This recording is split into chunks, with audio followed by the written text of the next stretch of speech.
Welcome to Rise from Lausanne, Switzerland, where restaurants, and more importantly for some of us, primary schools have opened once again.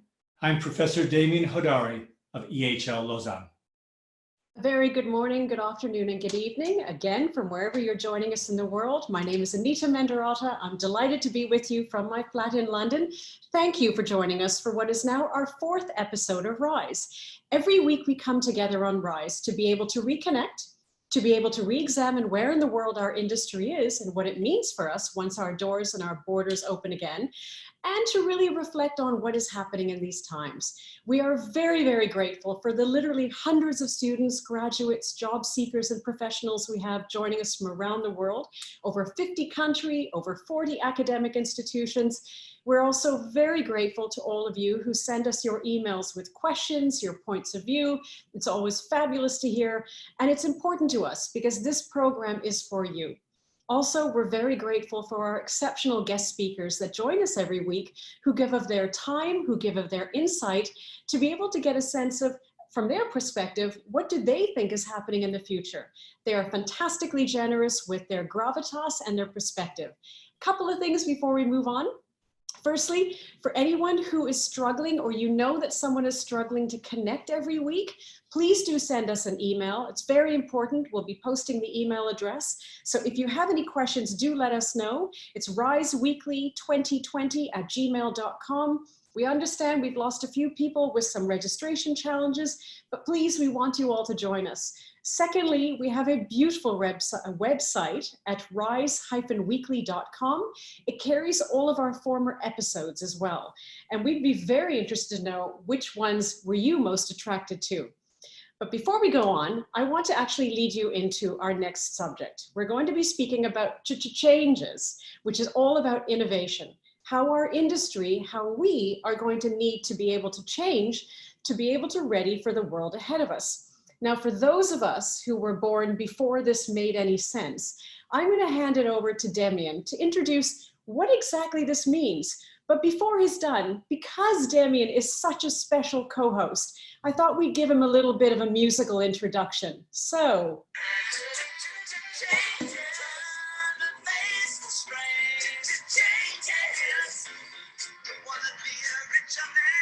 Over to you, Demian. Nicely done, nicely done. Yeah, we chose this title. One, big David Bowie fan. For those of you who don't know who that is, please search him up. And the idea of changes and changes is that this is the only thing that's constant. We'll say that always. It's an old cliche, but it's never been more true than right now. The world is changing in ways we never foresaw. Industries are changing in ways that we never dreamed of. Firms are trying to find the ways to change. And don't forget, we as individuals, as employees and as consumers and as travelers, we are finding that we're going to have to change as well. So we wanted to focus on that today, not only the challenges, but also some inspirational solutions that our two guests have found and are working on to address all these changes. Stunning. Thank you very much for that. And for those of us, again, who appreciate your wisdom in being our elder, we're very grateful for that introduction.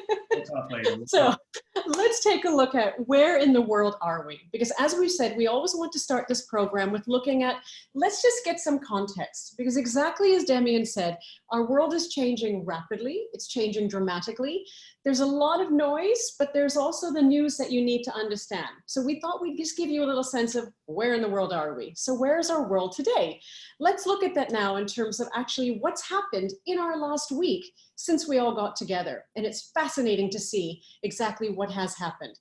So what happened in the last 7 days? If we look at the next slide, brilliant. Actually not brilliant. We have over 4 million cases now of COVID-19. The virus is continuing to spread, it's continuing to challenge us, and we're still trying to understand what exactly is its life cycle and how on earth do we get a vaccine. There are 108 vaccines currently being tested globally, 108. We know that from the point of view of trialing, that's going to start soon.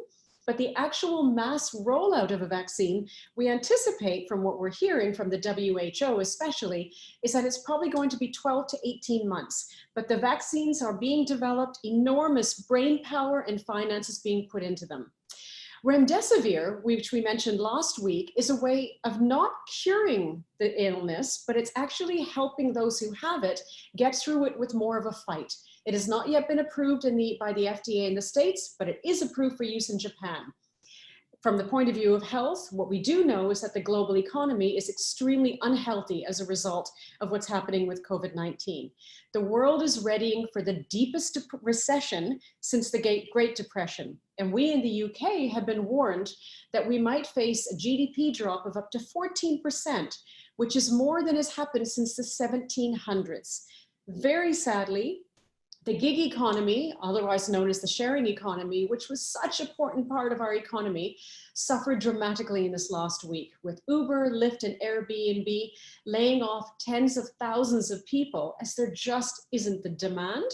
And there's also concerns around protocols.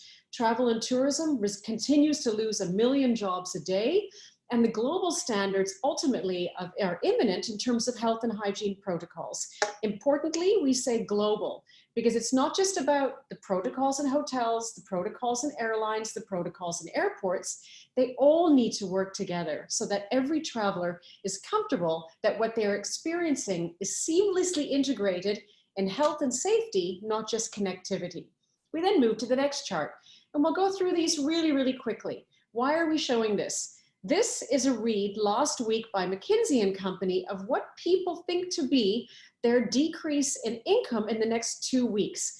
If you look at it, the number of people who expect their increase to drop, their incomes to drop, is dramatic, especially if you look at those economies that are needing to fight through the number of people who are suffering from the disease. But look at China. This is interesting, 25% anticipated increase. Why? Because China was at the start of the crisis, and they're now moving forward into reopening cautiously, keeping an eye on second wave, but reopening and reactivating a lot of especially manufacturing. We then move to the next slide. Whoop, we go back one.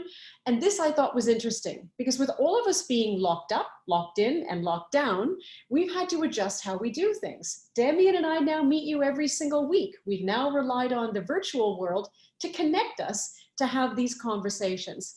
But if you look at what's happening in terms of physical grocery stores, the expected behavior coming out of COVID-19, there are a lot of people that are expecting to not go to especially malls. So even though they might shop in grocery stores and pharmacies, the mall environment, which was a social environment, is going to be reducing. Clearly, our behaviors are changing, even if our buying patterns are staying the same. We're just finding other ways to get our retail therapy. We then move into what's going on in our industry itself. And just a couple of quick slides from my side before I hand over to Demian. Sadly, and this caused me many tears, as my gorgeous team know, last week, we revealed from the UNWTO perspective the latest statistics in terms of expectations to the end of the year. The travel and tourism industry is expecting international travel to drop, best case scenario, 60%, worst case scenario, 80%. That is heartbreaking. Like I said, it's 1 million jobs we're losing every single day. And technically speaking, 100% of countries around the world, 100% of destinations have travel restrictions on them at present. They might be differing, but even when they're differing, they're confusing. People are struggling when it comes to the idea of traveling again. We look then at the next slide in terms of recovery by region, and every region is adjusting differently. And much of the recovery is based on when people were hit by the virus and their confidence levels in being able to contain it, and how traveling public ultimately accepts that as a go or no go. But what's very clear is that it's only looking at Northern Hemisphere fall before confidence rises again. And 2021 is when we anticipate a degree of understanding of what does our world of travel now look like. Very importantly, the next slide. Thank you. My first piece of data, economic indicator for the industry, is another study I found about business travel budget cuts. So a large survey was done of senior travel buyers, those people that are spending the money on behalf of their companies to send their employees to meetings and events.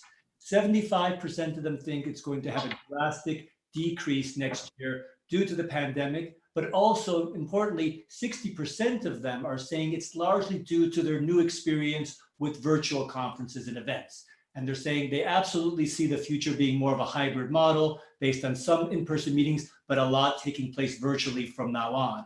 And I bring this up for two reasons. One, because one of our guests later is dealing with this with his company at the present time. But secondly, because this is in stark contrast to the number that I showed last week, where only 4% of meeting planners expected virtual conferences to have an impact on their business next year. So we've got the planner saying it's not going to have a big impact, and the buyer saying it's going to have a huge impact. And I think that disparity is quite interesting. And again, goes back to this idea of uncertainty and that we don't really all have a clear idea about how the future is evolving, but evolving it definitely is. I've got a second slide for you here. The number here is 30%. And this comes from S&P, the bond rating agency. And they put out a piece of data saying that 30% of the retail and outlets and restaurants, so not just restaurants, but also shopping, have now been rated as CCC+, in other words, junk bond status. This means highly risky, probably paying a nice rate of interest, but highly risky. And in fact, historically, 50% of companies that enter into this territory eventually will default on their payments. But I bring this up not as a warning about the restaurant industry, but in fact as a way to separate news from noise, as we like to do. If you look carefully at this report, you realize that most of the firms, the vast majority, are actually retail. I think it was 65% of the firms in this junk bond status were retail. And of the 8 firms that have already defaulted this year, 7 are retail, only 1 is restaurant. And I bring this up again because I do think that shopping and retail is a industry that's been ill for a while. There's been just too much inroads for the online shopping. And so it's an industry that was primed for having some kind of major crisis. On the other hand, restaurants has been a very solid sector to invest in over recent years. And therefore, let's not start mixing the two together. And if you see something like this, combining several industries, look carefully and try to understand absolutely what's going on with our sector. And the last point on this that I want to make is the fact that Deloitte does this regular sentiment survey about, in the hotel industry and hospitality industry, what do executives in the industry think? And on April 13th, the study showed that 21% of these executives thought that the disruption to the hospitality sector was going to last more than a year. That number has doubled from one week to the next, and it's now sitting at 40%. Again, evolving understanding of the industry and of the implications of COVID-19 on our industry. So those are my 3 pieces of industry news that I wanted to share. And before we move on, I recognize that we didn't launch our first poll for you. Here we go. Could you please answer this question, and then we'll jump right to the answers.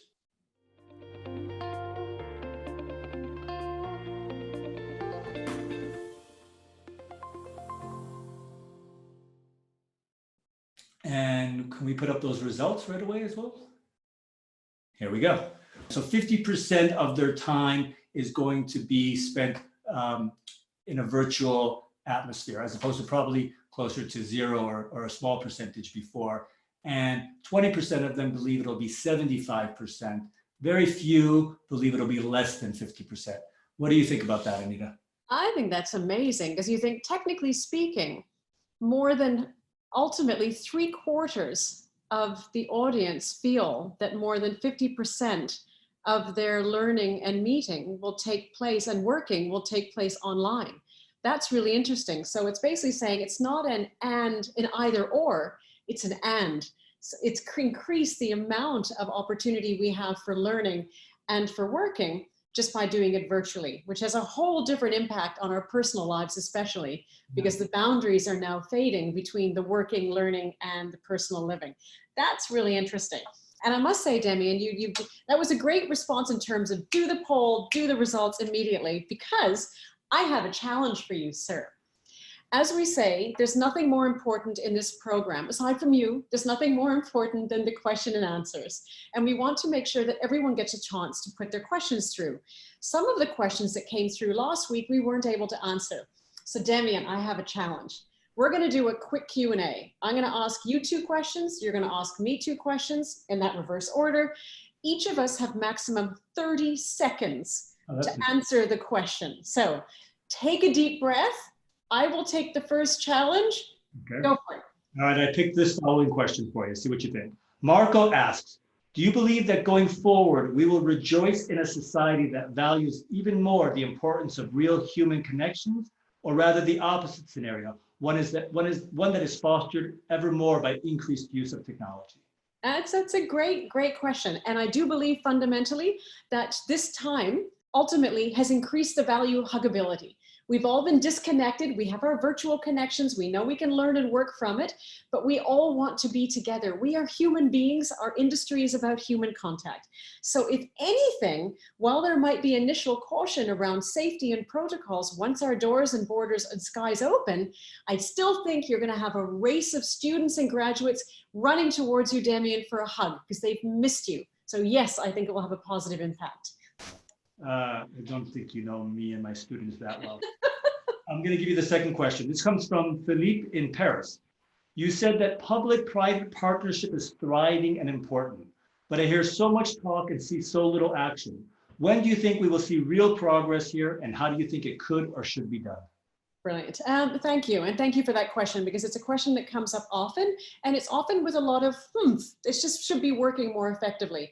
Thankfully, this crisis, because it is a humanitarian crisis, not just a travel and tourism crisis, has people working together, because no one can own the solution and no one can own the actual implementation.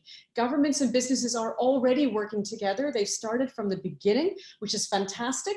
And importantly, they're working together for one single purpose: to not just take care of the world, but to remobilize economies. The medical community is taking care of what they need to in terms of helping us get through the virus, but the remobilization of economies has to come from government and the private sector working together. It's happening now. It's fantastic to see. We're seeing it in terms of economies opening, protocols being developed, policies being developed. The hope is that it remains after we get through this crisis and it becomes a common way of working going forward. So now that I can take a breath, Demian, I challenge you in 30 seconds or less. What do you think about the open space offices, co-working spaces such as WeWork and co-living real estate investments in the new future? Beata wants to know this. Go. Open spaces, I think, are dead. I think we've already been seeing articles about this. Too dangerous, no ability to social distance, everybody breathing into the same air. I think co-working is the most interesting of the three, because there's pressure, obviously, from the whole virtual world that we've been seeing, people working at home. So any kind of office space is going to be under some pressure. However, the co-working spaces, I think they're professional. I think they know how to manage those kind of spaces. And companies that can't house everybody in their same office as before because of social distancing and still want their people interacting, they're going to be sending more people to the co-working. So I think it's going to be very interesting to see that. 42 seconds. Okay, we'll do co-living next time. Carry on, go on. I'll give you an added couple seconds. I was just gonna say co-living is very new. If the fundamentals that were driving that new area are solid, and given the fact that it's probably attracting a younger clientele who may be less concerned about COVID-19 for good or bad reasons, there's still potential there, I think. Deserve it extra time. Great answer. So take another deep breath. I have a question to you from Agatha. When talking about consolidation, do you see Booking.com buying hotels or hotels conquering Booking.com by creating other platforms to go and get new customers quickly instead of waiting for them to come to them? Sir. No and no. The OTAs are definitely not interested in buying hotels. That's not their business. I think they're thrilled that they don't own hotels. I think the hotel companies, they tried this about 15 years ago with Roomkey. The major hotel operators created their own online booking platform to try to compete with the third-party OTAs. Didn't go very well. There wasn't a lot of commitment to it. I don't necessarily see them at this time investing in that again. I do think they're going to fight ever harder independently to get more direct bookings, because that's going to become even more important to their franchisees and owners who don't want to be paying double fees. Brilliant. Thank you very much. And well under your 30 seconds. So I'll give that credit of the seconds to the first question. So ultimately it comes down to 60 seconds. Excellent. Over to you, sir. All right. Our next segment, we like to not only look at data as we've done before, but also to look more qualitatively at the headlines. What's in the news that struck Anita and I is interesting this week. And again, haven't shared these with her yet. So my first one is from Skift. Wyndham's coronavirus survival strategy is signing struggling indie hotels to its brand. And I chose this because it's an example of opportunity that hotel companies and owners need to be looking for in this environment. You've got these independent hoteliers that unfortunately are going to be struggling more than ever before, and probably the advantages of the brands, the distribution, the purchasing power, the negotiated rates, OTAs, et cetera, is just too much to pass up on. And I think the brands like the Wyndhams of the world that recognize this and move their development growth strategies more towards signing these independent hotels, more towards converting people to their brands, as opposed to new construction, as we saw, I think 2 weeks ago or last week, the number of abandoned projects skyrocketing. This is an example of a company undertaking a strategic decision to focus more on this kind of growth. And they're not the only ones. I've got a second headline, and this one I chose for a little bit different reason, right? From the New York Times. Is it safer to visit a coffee shop or a gym? And when I saw this one, I just shook my head, because it's an example of people either presenting the industry as dangerous or people starting to interpret the industry as dangerous. And the article used a really interesting way of looking at things. It was the number of visits per square foot per week that the establishment receives. So the volume, as well as how long does someone stay in the establishment. So that was really interesting, and I recommend people look at it for that. But we do have a challenge in this industry in terms of perception of it, which again goes back to the whole cleanliness movement across companies, trying to reassure people and maintain their trust that traveling and eating out and visiting hotels is a worthwhile endeavor, even in these times. And I've got a third headline, which I think you might like this one. Belgians urged to eat more fries to help potato farmers amid pandemic-related glut. In other words, Belgians eat frites. And I chose this one because we focus so much on the hotels and the restaurants and the airlines. And I know that you and I talk about this a lot. The entire value chain, everything from suppliers to these businesses, to people who distribute and sell these and who work on the periphery, everybody's struggling. And we don't want to forget. So while in Belgium, we need to eat more free, in the US, 20% of Wendy's fast food hamburger outlets have no meat because of shortages in meat due to vast numbers of infections in the meatpacking plants in the US. So we're seeing repercussions everywhere, and we don't want to lose sight of that. I must say, Demian, I loved your headlines this week, and we always have this principle of not showing each other what we're going to show. Because firstly, the first one was really important because we've talked about, especially in the hotel industry, consolidation. For those indie properties, that was probably a massive lifeline to get from Wyndham, to get them out of trouble. And for Wyndham, it's an added benefit for them. But you've demonstrated really beautifully the fact that our industry is a trigger of supply chains. And that's why there's the direct impact that we have, 10% of GDP, but the indirect is significantly higher because it's the multiplier effect of all of those industries. If Wendy's doesn't have the beef, it's because the beef producers aren't able to produce, and even if they can, they might not be able to process. So that's a really interesting point. So if we look at my two choices, okay. Firstly, this is very interesting. In terms of the Labor Day weekend in May, hotel occupancy was significantly high. Some hotels operating at 100%. It might have been at 60%, but it was certainly double-digit percent higher than it was previously during the crisis. What is this telling us? A, that people are getting more comfortable in traveling and getting out again if they know that there is safety in their space to be able to go out and venture out into traditional establishments. But also, this made me think of one thing. And this is where, when we talk about the future of travel and tourism and the potential of travelers traveling, especially internationally, the challenge is countries might actually say, we do want you to holiday here. We need you to be a domestic tourist, as we've said in the past with remobilizing the tourism economy, and visas might not be granted. So the opportunity to stay home is very much enforced by not just the desire, but ultimately the mobility possibility. But I thought this was an interesting reflection of the confidence coming back in the Chinese tourism economy on these long weekends for holidays. If we look at the second headline itself, this I thought was fascinating. At present, there are 16,000 6,000 aircraft around the world that are on the ground. They're not being mobilized. There are those that are being used, a few, for emergency response in terms of medical equipment and medical providers and repatriation. But this was very interesting, as Warren Buffett, one of the world's finest investors and most shrewd in terms of acumen and timeliness, when he actually released some of the airline stocks, that was a feeling of, oh dear, our confidence needs to shift. This morning, Sir Tim Clark was in a recent interview, was speaking that it will be 2023 by the time Emirates gets back on its feet to 2019 levels, pardon the pun, even though today the results of Emirates came out quite relatively healthy compared to the situation. But this was a real indication that from an investor perspective, airlines is not the way to go. Yeah, and this probably factored in last week when we looked at the indices of the different sectors of the hospitality industry, and we could see the big drop off in airlines was because they had factored this in. That's a great point.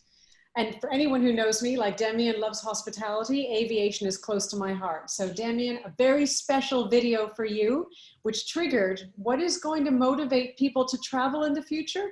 It's not necessarily a holiday, it's something else. Home. The joy of returning never changes. So we continue to take to the skies, crossing the globe to help bring so many others home. Day by day, reuniting families and friends. With the help and commitment of those in the air and on the ground, who ensure a service you can trust. It's good to know you're not alone. So when you need to fly, we're here. Qatar Airways, taking you home.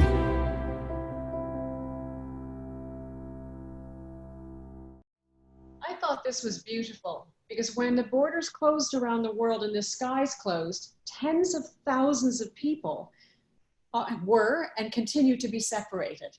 So when it comes to where do people want to go as soon as the skies and the doors open again, they want to go home.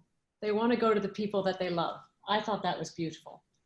Yeah, I mean, I agree that it's affected my family and lots of families. And so I think our first trip is absolutely a family reunion when we feel comfortable. So nice choice. That's 3 out of 4 weeks we've seen an airline video. Hopefully you can surprise us with something a little different next week. I'm just trying to make you cry. I'm doing my best. Good luck.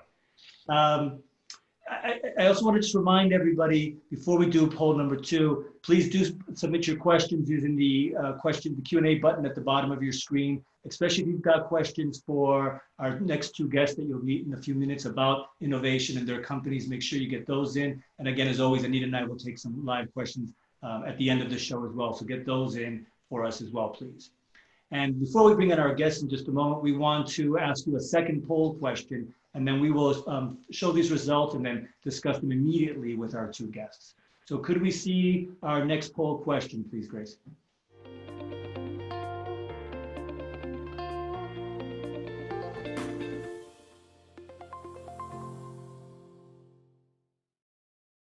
Thanks very much.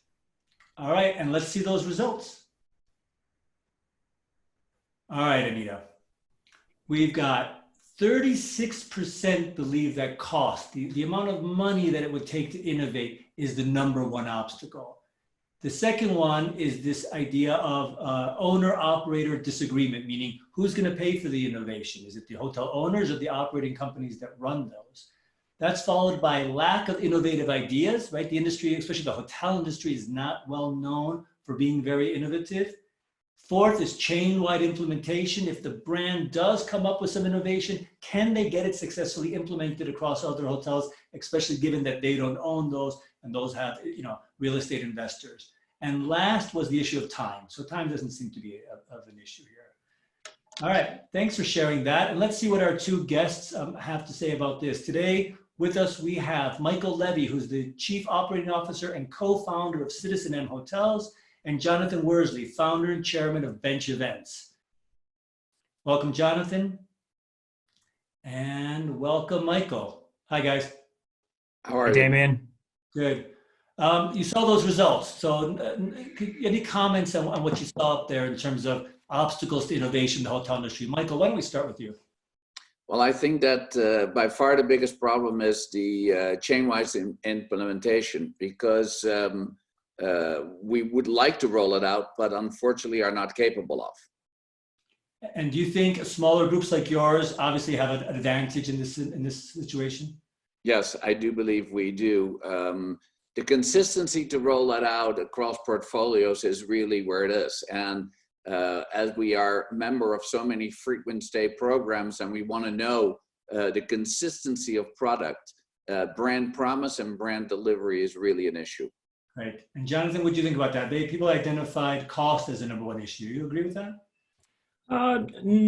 No, I don't. I think innovation. It's. I think this is our Kodak moment on the planet at the moment. Can you hear me? Yeah. Can you explain that a bit more? Yeah. So I think industry. I mean, we're facing the Kodak moment, aren't we? So everybody needs to innovate, and I think that is the absolute key challenge of our time at the moment, to innovate and to look beyond where we are today. Yeah, I would agree with you. Anita? Yeah, it's interesting because Jonathan, when you say that, it's I always think, what is the definition of innovation? Because I suspect Michael's definition of innovation might be different than your definition of innovation. Question to you both though, and in 30 seconds, as we've got this theme going of quick responses, why did you say yes? You've come on this program that's been designed for future leaders of our travel, tourism, and hospitality industry. You have huge time pressure. Jonathan, I know you are particularly unnerved and underslept at the moment, which we'll explain later. But you said yes, and we're really grateful. Michael, why was it important for you to be here with us today, with this audience? Well, I think that it is our obligation to participate and include instead of exclude. And the only way to find out what companies are busy with and what we're working on is to participate in these type of sessions. And I rather do it with those that are entering the market and are capable and able and ready to help us and give a little bit back than try to do it to my competitors. Nice. Thank you. Jonathan? Well, Anita, thank you so much for inviting me onto this platform. I look forward to both you and Demian speaking tomorrow on hospitality tomorrow. But I think it's really important, as Michael's saying, to showcase leadership. And I think, we all are leaders. And I think grit and resilience is incredibly important right now. We had Dr. Paul Stoltz speak at our first virtual conference on the 7th of April. And he spoke about, the capacity to dig deep and do whatever it takes, even sacrifice, struggle, and suffer to achieve your most worthy goals in the best ways. So I think everybody, you need to have resilience, you need to have grit, you need to know when to pivot. As I said earlier, this is our Kodak moment. Good. Stunning. Demian. Yeah, Michael, let me start with you. A question about innovation. Jonathan said innovation is the key. Our audience thinks some of them think there isn't a lot of innovation in the industry and it's too expensive to do. You guys, CitizenM was known for its innovative approach to the industry, for creating a whole new segment. It was about 10 years ago, I think. And now I imagine you have to rethink everything again and be innovative again. So I'd like you to talk a little bit about the ability to draw on past innovation and your company's experience with that, and what innovations do you think we're going to see in the industry beyond cleanliness and spacing out people? Yeah, I think Kodak moment is maybe a well-chosen word because unfortunately, on the one hand, we have many unfortunate situations where companies will cease to exist, but there's also an opportunity to innovate and take the learning from the past that Kodak maybe should have put to work and come up with the future. So first of all, I think that the hotel industry at large tries to resolve everything for everybody, and they need to focus way more. And I think that COVID will do that to a certain extent because everybody understands that the 1.5 meter or 6 foot economy is a reality for a time to come.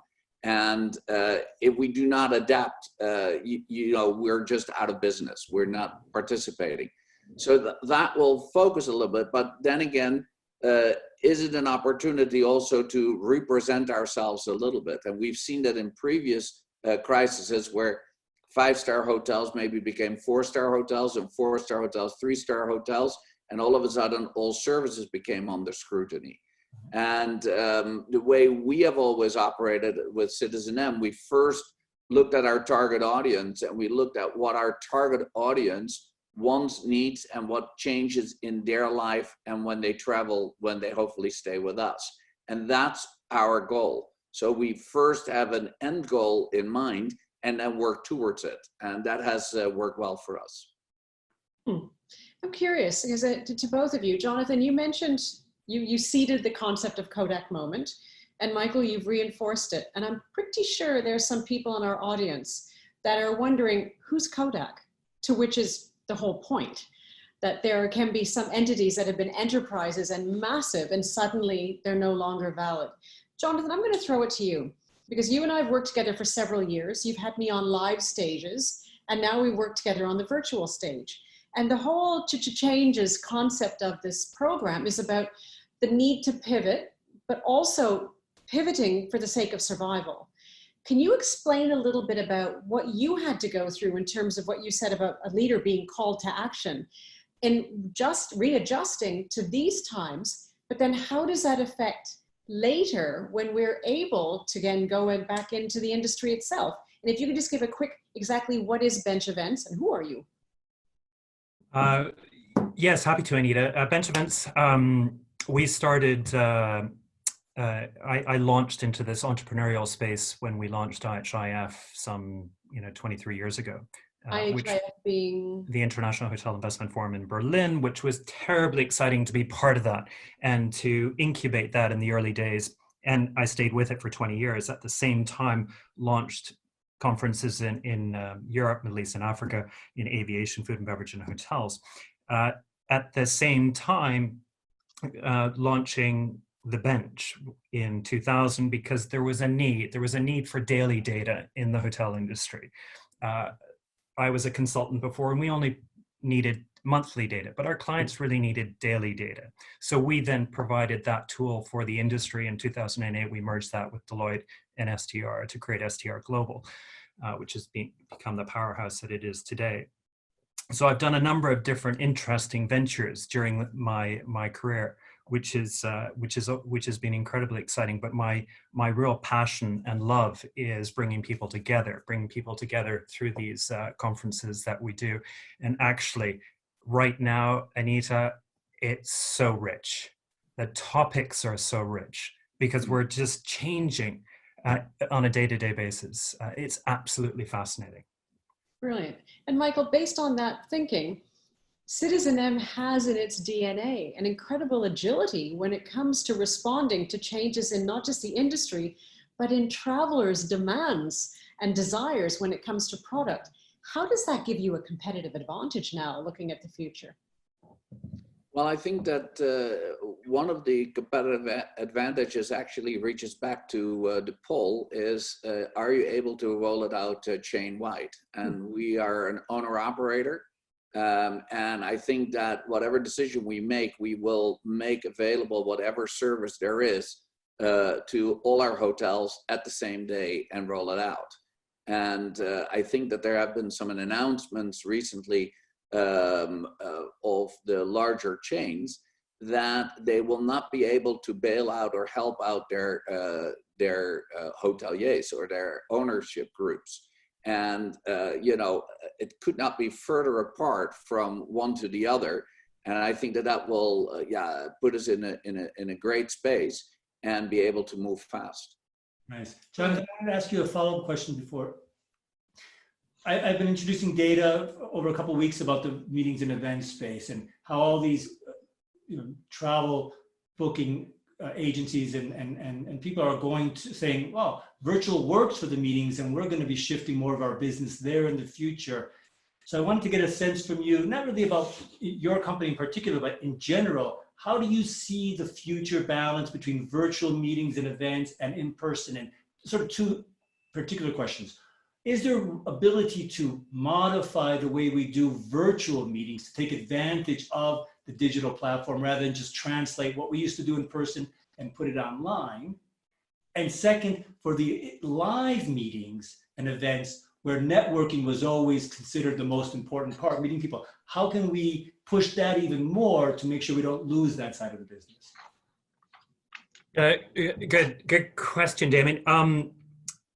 I think we're all going through a learning phase at the moment as well. So people need to understand the value of this technology, and I don't think industry doesn't, because we're quite traditional in the way we behave, and our preferences are to get together. But the power of this technology is massive.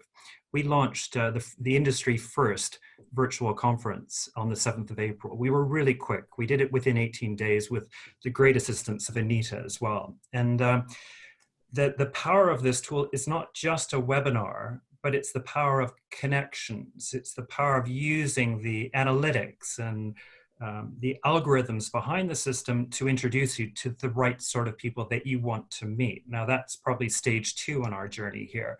We've now launched on tomorrow's session one-on-one meetings, which is really powerful. We've got the exhibition area, we've got breakout sessions. So there's a lot of activity. The tech sector have been using this for years. I mean, when I started looking at this and I was asking the tech guys in Silicon Valley, you know, are you using this because of COVID-19? They said, no, we've been using this forever. It's much more efficient. We're at our home. We meet up with our friends. We connect. It's cheaper too. It's good for the planet. So I know I don't think this is going away at all. But your question on the poll was that 50% believe that we'll move towards, I think it was 50% will move towards, you know, virtual. I think it's a combination of both. I think it's hybrid. You know, so this will assist our networking for sure. You know, as the technology develops. Yeah. The second stage is we still need to meet, but that'll be to sign the deals. That'll be in smaller groups. It'll be much more efficient, much more effective. I think this is going to take a while to get there, but we will slowly. I don't think it helps Michael with his conference business though. So. Demian, my phone is on fire because I'm getting beeps saying there's so many questions for our great guests that need to come from the other side. So I think we should hand over the Q&A to our audience. What do you think? Absolutely. I think, Sarah, do you have some questions for us? I do. So let's kick off with one about CSR. So both for Jonathan and Michael. Do you think that CSR will become more of a priority for travel companies in the future? And how do you think this crisis will influence companies' choices when it comes to sustainable practices? Somebody want to take that one?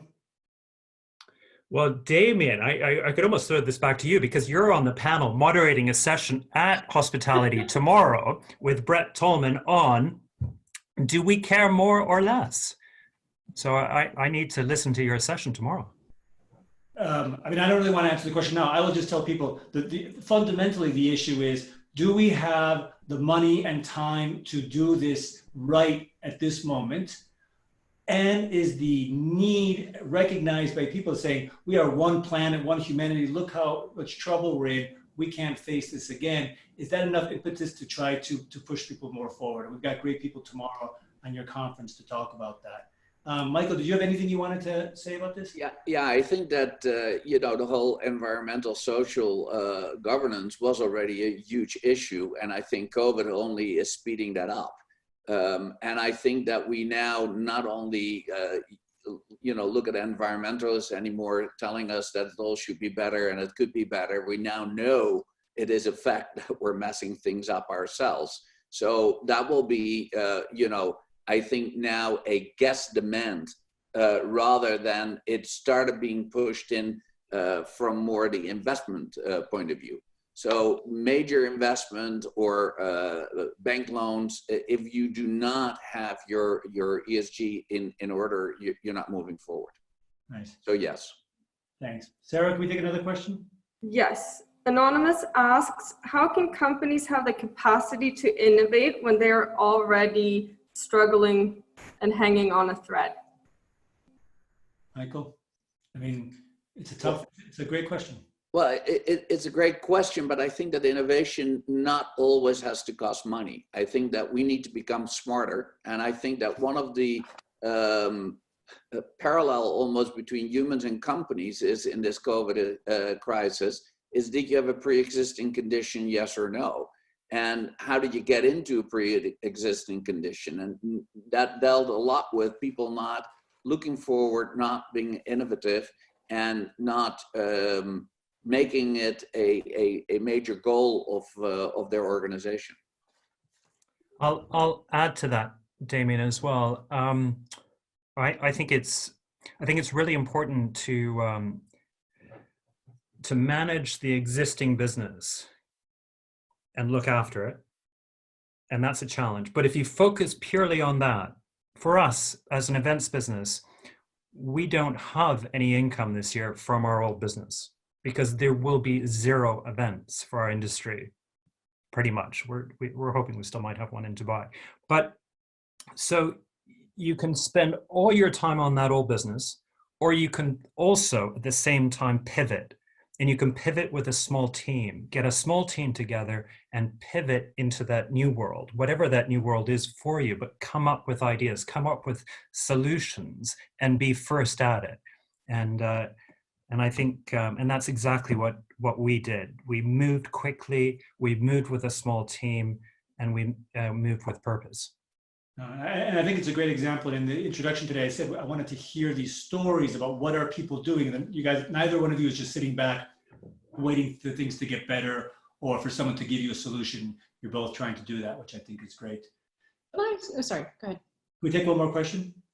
Sure. All right, Sarah? Yes. Theodore asks, do you think that staycations will rise in popularity? Michael, domestic, regional staycations, is this an area you're focusing on right now? Well, I think that we have mostly urban locations and some airport locations. So for us, I think that indeed people will stay closer to home and be able to most probably drive, prevent air travel and public transportation. But I think that it is very important to understand that as a hotel, your success depends also from your location, and we cannot pick up and move. So great prominent downtown locations that allow you to walk a city and adventure out from there are a heck of a lot better than a few 10, 20, 30 euro cheaper hotels that are sitting on the outskirts, forcing you to take public transportation. So the staycation is not just for everybody, or it will again translate in location, what is your offer, and are you in the right spot, yes or no, with the right offer. Great. Interesting. It is also linked as well by implication the transport systems required to get there and people's confidence in that. Correct. That's a really good point. That was our official timer that was subtly just indicated to be able to pull up our last questions. But a couple of last questions, at least closing question from my side. Michael, if you had a niece or a nephew in the academic system right now in terms of the future of hospitality and looking at their future, seeing all of this, what advice would you give them looking into when we can go back out again and how they prepare for their own future?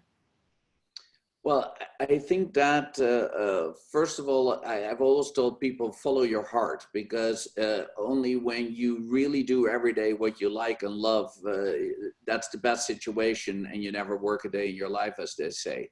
But I think that there are very specific areas in our industry that will have a bigger focus and a bigger need. We know digital is a big one.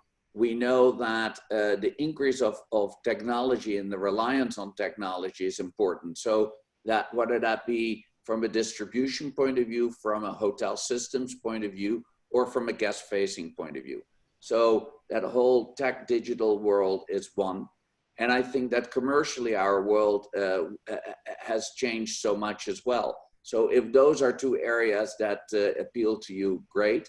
And the last, hospitality business is still a people business. So you better have your heart and your empathy in the right place. Otherwise, you don't belong in the industry.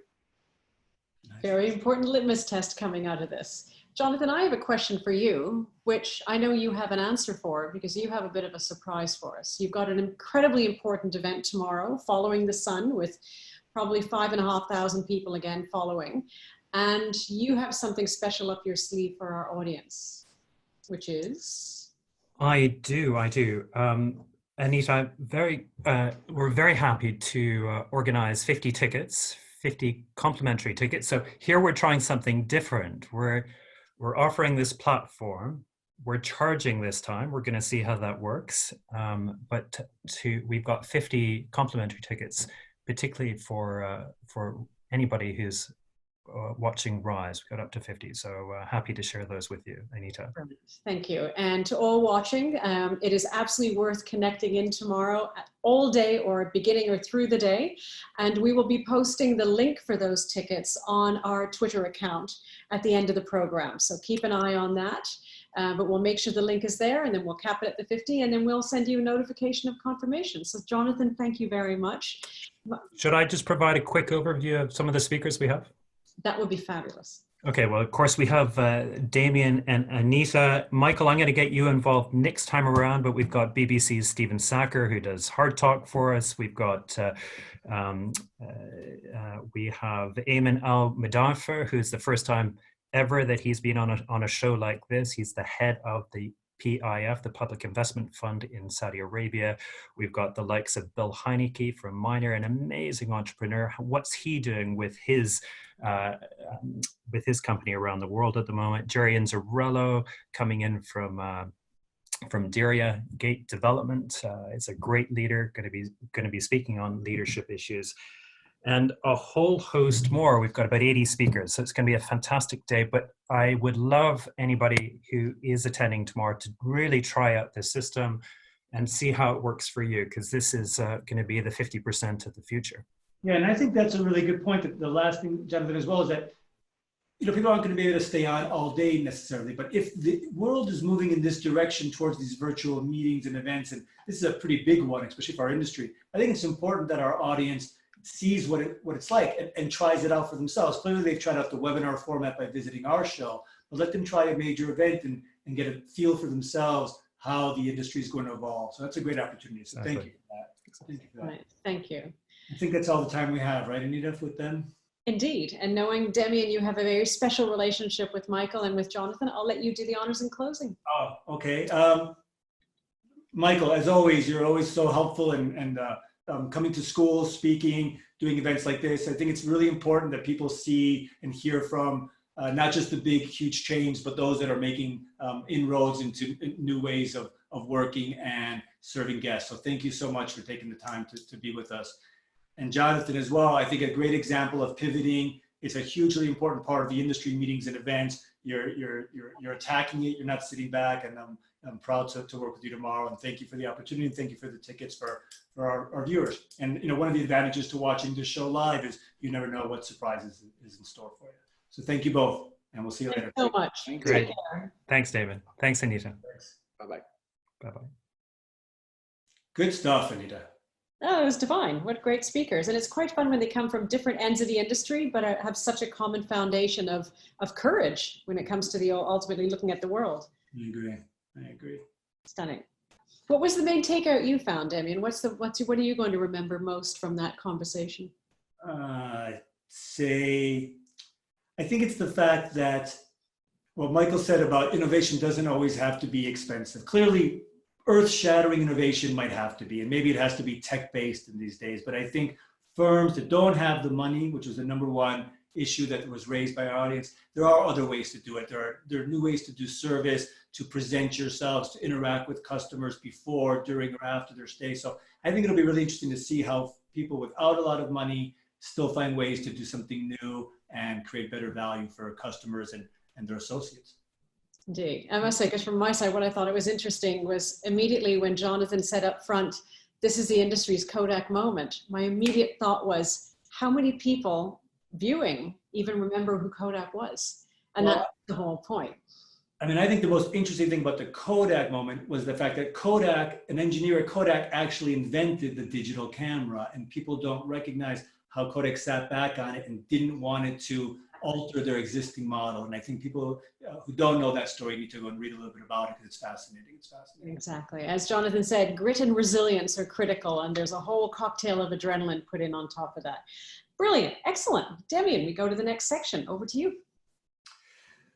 So every week we have, I present a concern or two, and then Anita does her best to spin it into a and again, she doesn't know what I'm going to say. And in fact, I'm changing a little bit what I'm going to say now based on the interview we had. I'm just going to pick one, and that is, I'm concerned that people in the industry, and especially those watching that might be slanted towards a younger crowd, are concerned about the future of the industry, because they should be concerned about it, right? Every piece of news I read, I haven't read a good piece of news about the industry in a long, long time, other than the great humanitarian things that hotels and restaurants are doing for healthcare workers. But in terms of, oh, don't worry, the industry is going to be better than ever, I'm not reading anything. And to try to find headlines to present each week that are slightly optimistic or positive in some way, they're hard to find. And my concern is people will lose faith in the industry, and I don't want them to, because this is a great industry. It is rebounding, it will rebound, and I think it'll be more dynamic than ever. We just have to give it time. And I read an article saying, forget, everybody's reading about restaurants and hotels laying off people and suffering. All businesses are suffering. So let's not overemphasize what's going on negatively in our industry and start to focus a little more on the positive. And that's my mission for next week, is to present positive data and positive headlines. So if you find something, send it to us at our website or my personal email at EHL if you want. I'd love to share that next week. Brilliant. Thank you. And your concern is 1,000% right. There is very good reason to be concerned, especially when you look at worst case scenario, 80% drop. But I think what's really important and what gives me confidence is, A, there's no going back, because we'll never be that way again. The travel experience is changing, and travelers have changed, having been grounded for the last 100 days. Secondly, when we talk about recovery, the potential is actually in defining, what does recovery mean? What exactly is that? Because it's going to be in stages. Like we've said, it's the next normal, not the new normal. And we are the traveling world. We're experiencing it ourselves. I want to go home first to wish my father a belated 85th birthday, not on a holiday. It's just shifting why we travel. The opportunity is understanding how are the shifts happening and how do we really make the most of that? Because our world needs travel and tourism hospitality, because we need huggability. We can't live without it. So that's my confidence. All right. Well, as always, I think I'm right, but I hope you are. And I hope things do work out quicker and better than we might anticipate. We'd like to take some more questions. I know we're short on time, so let's just take 2 live questions, if that's okay, Anita. Sarah, you got 2 questions for us? Yes, I do. So Emily asks, if the airline industry won't get back to its former seas until 2023, would you say the outlook is similar for the hotel industry? I do think they go hand in hand. I think the hotel industry, it's all about location and sector of the hotel industry. So I wouldn't want to generalize. Like we said, last week was true at mid-scale, maybe outside of major city centers will bounce back before obviously big convention hotels. I think a really interesting question are resorts, and we're going to talk about that next week, and I'll introduce that in a moment. Let's take one more question. Sure. So Marco asks, what industries share a good amount of transferable skills with the hotel industry? Which industries should we consider looking at as an alternative to the hotel industry? Okay, first I would say don't look at an alternative if you can stay within the industry. But as we've said, go out and develop some other skills that you can bring back. I think any industry is valuable. Industries around the world hire students from hospitality, for example, because of the service attitude and the business background, a great mix. So go and develop either side of that. Go and find some very technical position within retail is great. Within sales, I think learning sales is fundamental. Go and even if it's telemarketing, anything which gets you to speak to people and be able to convince them of things and get them to buy is a great skill to learn. It doesn't matter what industry that would be. Anita, you got something to add to that? You make a really good point, Demian. And I think the point is that the industry is transforming. So before looking at alternative avenues in terms of new industries, look at the new avenues within the industry and how it's transforming. So what Jonathan said about the fact that bench events now has a whole new critical mass of digital, that didn't exist before. That's going to need people who understand the MICE industry as a whole. So before looking on the outside, explore the avenues that are opening up on the inside. Perfect. Okay, I mean, that's bringing us towards the end of our show. I just wanted to introduce two things. Remember that Anita and I will, once the show ends now, we will come back on a moment later to answer more of the questions that we've had that we weren't able to get to. So do stay on if you want to hear your question answered or you have a new question for us. Next week, we're calling the show Resorts, Their Next Destination. Not the next hot destination, but what is the future of resorts? And we've got two super guests with us next week that are extremely experienced in the sector and doing interesting things, and we think you'll enjoy that. And don't forget, here you have all of our contact information. Follow us on Twitter, send us an email at Gmail, visit the website for past episodes, or see us on LinkedIn or email, or hopefully on the streets one day. Anita? Brilliant. Again, thanks very much. And to everyone who's followed, don't sign off yet. We want to keep you on for some extra questions if you're wanting, but please do let us know what you're thinking, what you need. Exactly as Demian said, take a look at the website. We will have posted within the next few minutes on rise_weekly on the Twitter account, the link to be able to join us tomorrow on Hospitality Tomorrow. Before we close though, as always, keep an eye on what's coming up on the horizon, but if you want to go backwards, take a look at the old episodes. A thank you to our Wizards of Oz behind the velvet curtain, Jessica, Grace, Sarah, and Katya, who's now joined us, a former EHL student and a recent grad. To all of you, for those of you that are not going to be staying with us for the Q&A, stay well, stay hopeful, stay home, keep your hands clean, and we look forward to seeing you next week on Rise. Same time, same place, different song. Thanks very much.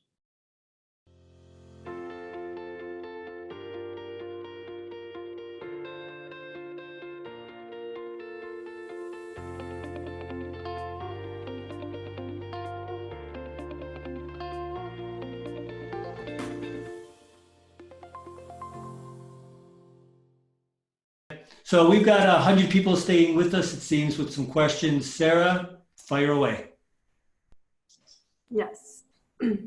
Shrey asks, with respect to the Kodak moment, what elements do you consider to be essential for a business to remain true to its core competencies while preserving innovation and evolution?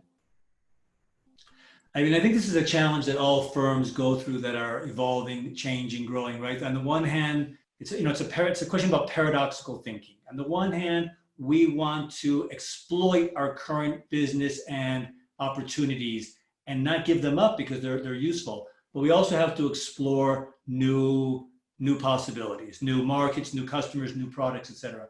And so I think the way I would answer it would be, you need to have this ability to question and challenge the existing business that you're doing as part of the company culture, the values. You have to accept that people are going to come up with ideas that are going to fail. You have to encourage that, have a budget for these issues. Not easy at times, but one way to look at it is we spend a lot of money on research and development for new ideas. But we also need to spend some of that within the company about how should the company evolve and what new things should the company be doing. And one of those is embracing change and innovation. And easy to say, tough to do, but still critical. It's a great point. And I must say, I love this question because it goes very much to, again, who is Kodak? What's critical about the question is the word core and understanding core business, because it's very easy to almost overestimate the relevance of the core as time passes. So someone might feel, well, my business is X, but the world is moving to Y. Is it even relevant anymore? And holding on to the core can actually be the start of the end. So that I thought was interesting, is just understanding relevance. One thing that was important in Michael and Jonathan speaking, and I mentioned at the end, was adrenaline. There's a lot of their reason for doing what they're doing is because they had no choice. They had to survive. And so one might understand the core, but it's always important to measure how valid is the core around current markets and current consumers, and then work accordingly on that. But great question, thank you. Anything next, Sarah? Yes. Shri asks, for students studying hospitality, travel, and tourism, do you think that there will be a change in how they're educated following the COVID-19 pandemic? I guess, Go ahead. I mean, I would say two things. How you're educated and what you're educated, they're both going to change, right? On the how side, it'd be strange if all the learning that schools and professors and administrators are developing with how to use technology. I think you'll definitely see more of that in the future. Hopefully it won't replace too much of the in-person contact, because as most faculty will agree, it's not the same. There's a role for it, but we don't think it's replacing the in-person contact, and hopefully it won't. I think what's more interesting is the what. I think you have to question a lot of what you've learned in classes about the pre-COVID, before COVID world. A lot about service and touch points and interaction and how you use public space to get people to interact. I think some of it is short and medium term, but some of it could last long term. So I would be questioning a lot of the fundamentals that you've been learning. It doesn't mean everything is a waste of time and still having to learn how has the industry worked over the years, but now you've got to question that, and hopefully your professors and schools will encourage more questioning and more forward thinking, because that's what we need right now. I must say, I love your answer, Demian, the fact that you divided it up in the two, because the how, absolutely. Technology has made it accessible to everyone. It's opened up the opportunity for learning.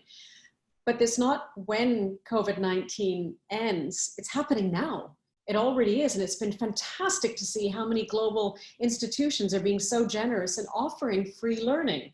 The what I found really interesting as well about your answer, because as we found from Keith, Olivier, and now Michael, all of them are saying, you need to look at the whole digital world and how that's impacting business learning, consumer behavior, and the travel experience, because that will become a critical skill set for remarketing ourselves when we go back out into the world alone. So very interesting time. Great. Sarah, got another one? Yes. Pia asks, do you foresee hotel, travel, and tourism employees being concerned about their safety health-wise when going back to work? Can we take that? That's my favorite subject. That's your least favorite subject. Yes, yes, yes, yes. In capitals, in bold, in neon, absolutely. Because we can't separate the COVID-19 experience from our professional worlds and our personal worlds. It's all in the same. So staff are going to be concerned, guests are going to be concerned, everyone is going to be concerned. And the question is, how do we demonstrate reasons to trust that people are safe? All of the protocols that are being introduced, it's fantastic that they're being introduced, but they need to be standardized through the experience chain. And importantly, they can't become deterrents, because at the end of the day, we want travel to maintain its ease of mobility, comfort of mobility, and joy of mobility. But if these protocols start poking at us, it's going to cause people to hold back in terms of their comfort in actually engaging, and the impact that it could have on time and cost of running the whole entire experience chain. So staff will, everyone will. At the end of the day, we're all human before we're hoteliers, flight attendants, consultants, great professors. I have a slightly different point to make, is that my concern, go back to concern, would be for all the people that have wanted to work and found meaningful jobs in the industry at the line level, dealing with guests and customers. If that whole experience changes drastically, forget the health implications for working in close contact with lots of people. We've got to evolve that role of these people to make it still be interesting if I can't interact as much with the guests, let alone if I have to wear a mask. But think more about the service and the touch and the reason we work in this industry. If that changes drastically, we need to think about how we keep people engaged. And I think some of the innovation we have to see is, how do we make it interesting and meaningful in a world where some of what was providing that before disappears? So Great point. But I wanted to make that. Sarah, how are we doing? I have another one here from Jan asking, what do you think is the future of travel agencies? That's a very, very, very interesting question. It comes down to exactly as Demian has said, how does the travel agency and the travel agent evolve to respond to the emerging desires and demands of travelers and of the industry as well. There always has to be a proposition there that works. So I think it's going to be very interesting from the point of view of how they move away from being bricks and mortar to being more digitally based, but also the product that they offer and the difference it's going to make if travelers now feel much more confident going straight to the end provider, whether it's an airline, a hotel, resort, whatever it might be. Demian, your thought? I used to follow the travel agencies years ago, and you would see how the internet changed it, how 9/11 changed it, financial crisis, and we saw companies disappear and other niches open up. And I'm wondering if travelers might say, I need an expert opinion to validate my choices, to make sure where I'm going is safe, to make sure that this company is really doing what they're saying. They may know more. So it may not necessarily be physical bricks and mortar travel agencies, but the role of the travel agency in assisting people to feel secure and make good choices, I think there's opportunity there. That's a great point. Thanks. Sarah? Yes. Lisa and Emily ask about future opportunities in the industry and what recommendations and advice you have if you're looking for an internship or if you're a recent graduate. I think we did have some good advice 2 episodes ago with Olivier and Keith, but I'm happy to try to answer again. I think, what we said a little bit was, why should they give you this internship or this job at this time? They may have laid off people right now. They may be struggling. So one is be conscious of the fact that it may not be the moment to flood the market with your CV. You have contacts, hopefully a network. You may have to work for free, and in which case, can you do something, for charities, for social responsibility, for some NGOs that need some help to build up that experience. In terms of finding a paying job or internship, I think they're just so scarce right now that I don't know how to give advice about that. What I would be saying is, we've been saying for 5 weeks now, however many episodes we've done, take advantage of this time. You have 100 days, we're calling it. What are you doing to differentiate yourself? What new skills are you learning? What new contacts are you making? Great that you're watching this show. We think that's actually a valuable thing, and hopefully you do as well. And I think it's more important about what you're doing now for when the situation changes than trying to force the situation to change now to suit you. But there could be, agreed, but there are also little cracks of opportunity. And if I think about it, Katya's now on our team. And what I thought was just so lovely about Katya and why I accepted her request to be an intern and a paid intern was that, which is funny enough, she didn't want that. I'm like, listen, if I bring you on, I bring you on. But it was because not just that I admired her credentials, I admired her courage. But what was lovely was that she was sensitive as to who she was asking for the internship. To your point, you don't want to come across as insensitive if a company has let go of people and now you're trying to take an unpaid internship or a paid internship role. But if one gets a sense of there might be an opportunity here and it's not going to be looked at insensitively, ask the question. And we're blessed to have Katya with us on board. So it can work, but just use one's judgment.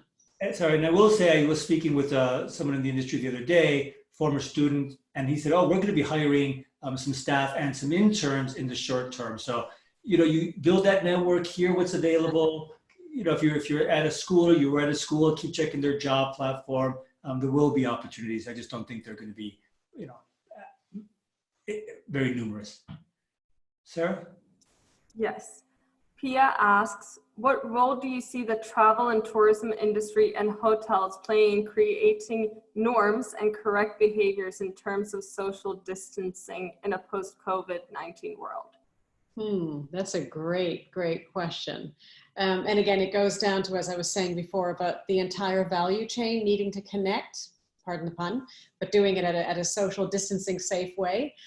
It's going to set and it's going to articulate guidelines that will not become part of society, because that's the travel and tourism industry is such a window of how societies operate that I do believe it's actually going to have a really critical part in remobilizing people at a safe distance as soon as the doors open. So I think it's going to have a critical role. I got nothing to add to that. Good job. Another one, Sarah? Yes. Ruchika asks, what effect do you think that this will have on 5-star hotels, and particularly to employee engagement and employee retention activities? I guess that this means the whole crisis, right? Yes. I don't know why luxury would be any different in terms of employee engagement and employee retention to other sectors. I mean, unless we take what I was saying before, that the whole joy you might have gotten out of working in a luxury hotel, let's say, and that interaction with the customer and that special relationship you can have, if that disappears, then, and that was the only reason really to have that job as opposed to working in retail or manufacturing, whatever, then I think we do, like I said, have an employee recruitment and engagement problem. I still don't know why that would be different from other sectors necessarily, except for maybe that service and that engagement and that empathy was stronger in that kind of environment than a mid-scale hotel. Then sure, there could be an issue there. But I think it's more pervasive than just in luxury. It's a general human contact impact rather than industry specific. Right? If the reason you work in hospitality is to interact with people and now you can't interact with people, why are you working in hospitality? We need to still find ways to make this engaging. Sarah, we have time for another one if you got one. Yes. So this question actually came in through our email inbox. Yay. Yay. Do you think a niche of the destinations offering old school hospitality will appear and maybe even become more and more popular? Because many of us could be tired of hearing about the COVID-19 pandemic and prefer old style to a new normal. I love that question. And because it's the new normal pre-COVID-19 was about mass. We used mass tourism as a generic term, and that was more almost transactional. And it was a scary feeling of entitlement that was being created within the industry, and hence the words like over-tourism, overcrowding. And this time has shown people that they're not entitled to explore the world and other people's places. It's a privilege. So I do believe that when I would use the word old model more from the point of view of where emotion and relationship matter more. I think that's going to hit the entire industry in a way that's going to shift the experience itself. I've just come off a virtual summit with Sri Lankan government just before this. And it's about, how does the Sri Lankan government adjust and differentiate the destination of Sri Lanka? They just be more of themselves. That is a beautiful island destination that's always been boutique. Stay boutique. Keep yield as the objective, not volumes and numbers of travelers. So I think the old model is more about emotional equity, not just the hardware again, it's the software. Yeah. You know what I like about that question, it got me thinking, is saying, again, this is a way firms may need to differentiate themselves, right? Their take, especially if they're not a large chain, how can they, within this changing environment and industry and maybe colder in general hospitality experience, how can they, with their property, it might be small, it might be a unique destination, actually say, we can still provide you what you always loved about our industry. And maybe they have some way to do that that's still safe and legal and ethical. And if they can find that, I think that's going to be a great way to differentiate that unique ability to not be like everybody else. And I think it's going to come from ideas like that. Yeah. And Demian, just to tap on top of that, and you hit something that was a really important point that Struan made. This is not our first crisis. No. We will go through another crisis. We have gone through those before, and we've always had to adjust and make the changes that were required. We will get through this, and we'll get through it stronger. It's just going to take time, and it's going to take courage to find out how we all pivot. But I like what you're saying. I agree. Stunning. Excellent. You want a finale question, or how are you feeling? Let's take one last question, Sarah. Sure, last question. Shrey asks, with tech platforms being relatively sterile, what are the potential opportunities to integrate international and cultural values to humanize a potentially passive platform? My answer would be, I need to think about this one and try to answer it next week at the start of the show. I don't think I can answer it with any confidence off the top of my head. I don't know if you can. It's interesting because I love the question only because I lovingly and respectfully disagree with the word sterile in platforms. We took special care in creating Rise in a way that had a chemistry that even though we can't be together, I'm not sure if I would banter with you as much if we were sitting across a table as we do. So the platform is allowing us to connect. That's it. How we connect and how we de-sterilize it is based on the content. It comes down to that. So there's always a risk if people don't take the value of even the digital connection and the virtual connection seriously. Yeah, that's a great answer. It takes me off the hook from having to. So thanks. I just want to encourage people again. We love to take the questions, and we'll answer some again at the beginning of the next episode that we couldn't get to now. And we have another way we're working on to be able to answer more of the questions that we don't get to live. So do keep those coming in. Please watch the old episodes and let us know what you think by email. Any ideas you have? This is our show. We think, not just Anita's and mine and the girls in the back. So I'm just going to say thank you again for watching and for questions and all the great encouragement we get. And make sure you reach out on LinkedIn to me or send us emails, etc. And don't forget to catch Demian tomorrow on stage at Hospitality Tomorrow. You can check out the schedule or the program on www.hospitalitytomorrow.com. And you can see his session, which will be our time afternoon. So it's actually, what time is the time slot? That's a good question. I think I'm around 5 p.m. Switzerland. So something like 3:30 p.m. GMT, I think. Something around, I should check my schedule. But do check out the website and we'll be posting the link for free registration tomorrow. But to everyone, thank you very much. Stay safe, stay happy, stay hopeful. See you next week.